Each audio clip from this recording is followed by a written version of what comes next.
Today we're going to talk about a review, Wanted Dead or Alive. And this is for Flash Flex. Thank you for the request. And I'm glad I had a chance to watch this movie. Really solid movie. And this was the first time watch for me. I'd heard about this film through friends up here. And the film stars Rutger Hauer. Rest in peace, Rutger Hauer. I definitely miss the guy. He's done a lot of great movies. I mean, whether that be Blade Runner, The Hitcher, Blind Fury, which is good, Split Second, underrated movie. I mean, the list goes on and on. I mean, Hobo with a Shotgun I have, but I haven't seen yet. But I do have the Blu-ray. But yeah, rest in peace, Rutger Hauer. And in this movie, he plays this bounty hunter, Nick Randall. And he used to work for the CIA. And now the CIA wants him to track down this terrorist, played by Gene Simmons. And this terrorist, blowed up this theater in Los Angeles. The CIA wants Nick Randall to, find him, track him down. But the CIA doesn't really fully trust Rutger Hauer's character.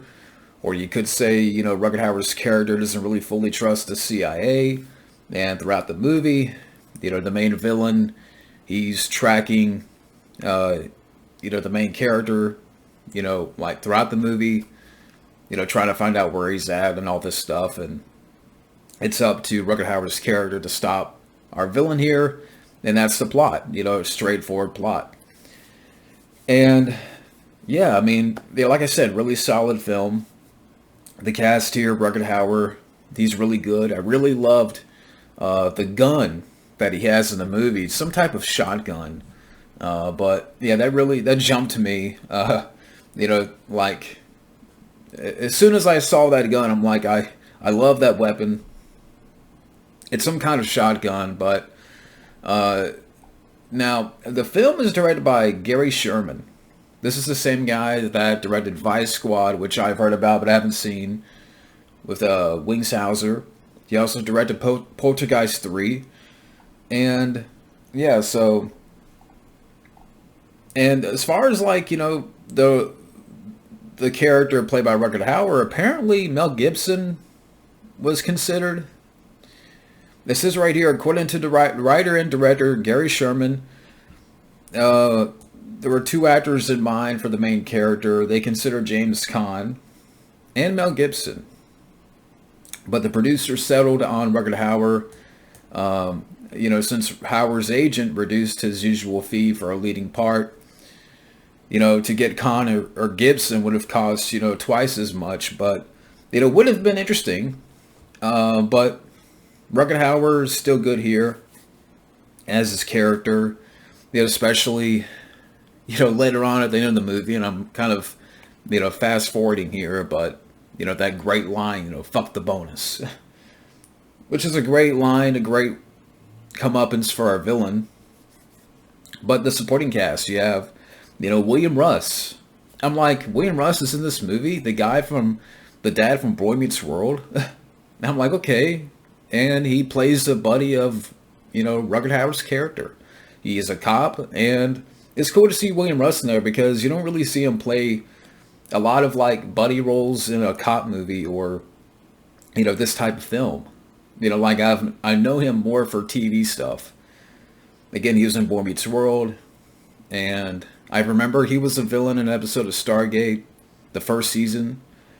But I mean, he's been in a lot of stuff.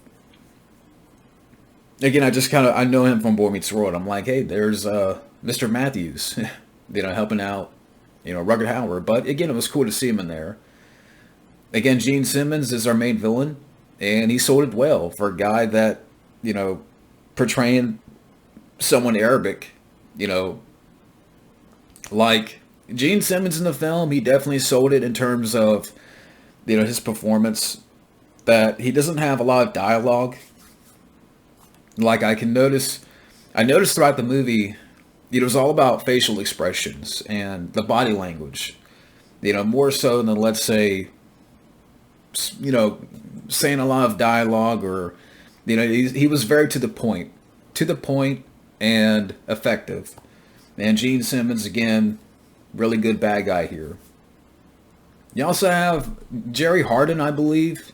Yeah, the guy that played Deep Throat in X-Files. Yeah, if for those big fans of the show X-Files like myself, you remember Deep Throat from the first season. Jerry Hardin's in this movie as like a lieutenant. Um, working with the CIA, and he's part of the unit that is trying to keep tabs on Rutger Hauer's character, and he was good in the movie. The woman, the actress that plays sort of the love interest, I thought she was fine. And apparently it was her first movie, and I forgot. I don't know why the name's leaving me. And maybe I should have written it down. But I thought she did fine in the movie. Now the film, this is the weird part. The film apparently, well, it came out in January of '87. IMDb says '86. So I'm going to say '87. I mean, it came out in January of '87. So I'm going to say '87. Now, as far as like the action goes, again, you got some good beats of action, some good gunplay here and there throughout the movie.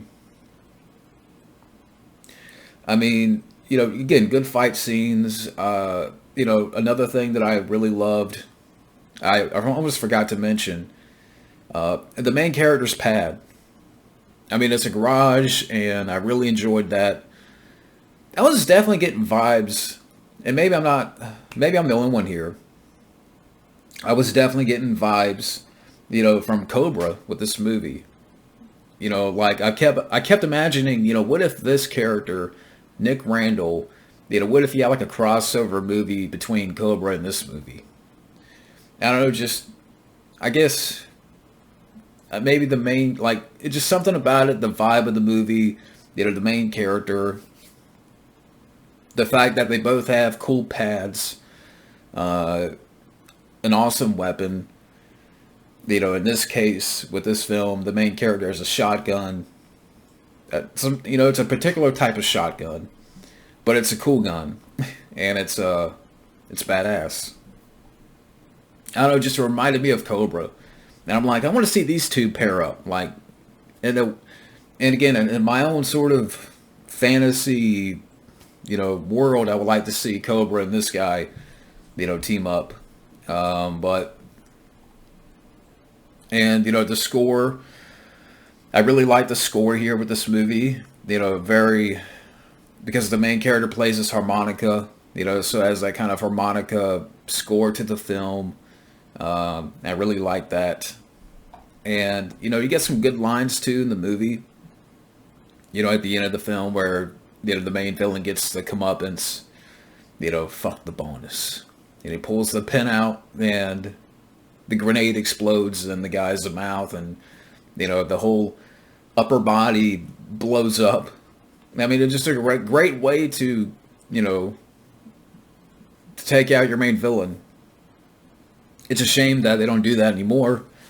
It's a shame that we've gotten away from that, where, villains or people would say that's too cheesy or too, whatever, it's too retro, or, but I'm sorry, this is cool. When a villain gets killed in that type of fashion, that's my kind of movie. And a great line to take out the villain. Especially where he has the one-on-one fight with Gene Simmons. You're not a soldier, you're a fly on a pile of shit. So Rutger Hauer, does a great job with the lines and the, and then like Robert Goulam, almost forgot about him. Robert Goulam, if I said his last name right, he's in the movie as a CIA buddy of Rutger Hauer. A good actor.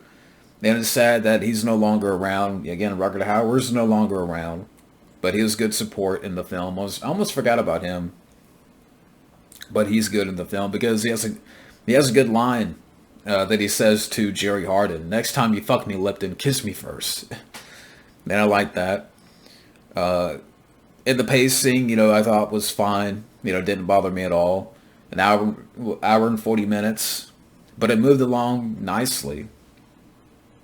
And the fight between, Rugged Hauer and Gene Simmons was decent, but, again, it was more about the comeuppance. Because I thought for sure, because I had heard this line before, fuck the bonus, but I'm like, where's that line come from?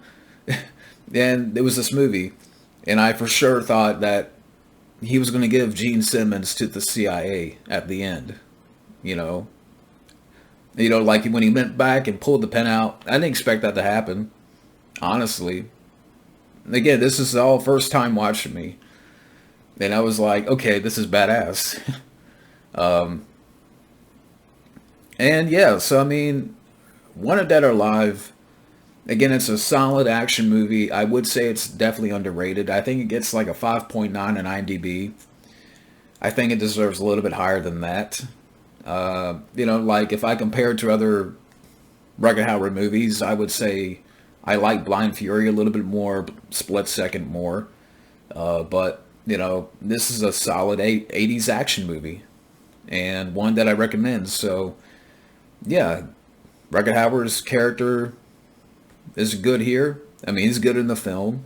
Good supporting actors that, you've seen before in other, projects and what have you. The main character has a cool gun, a good score, good action when it does happen. So yeah, that's my review of Wanted Dead or Alive. Thank you, Flash Flex, for the request. So thank you once again, and I will see you around.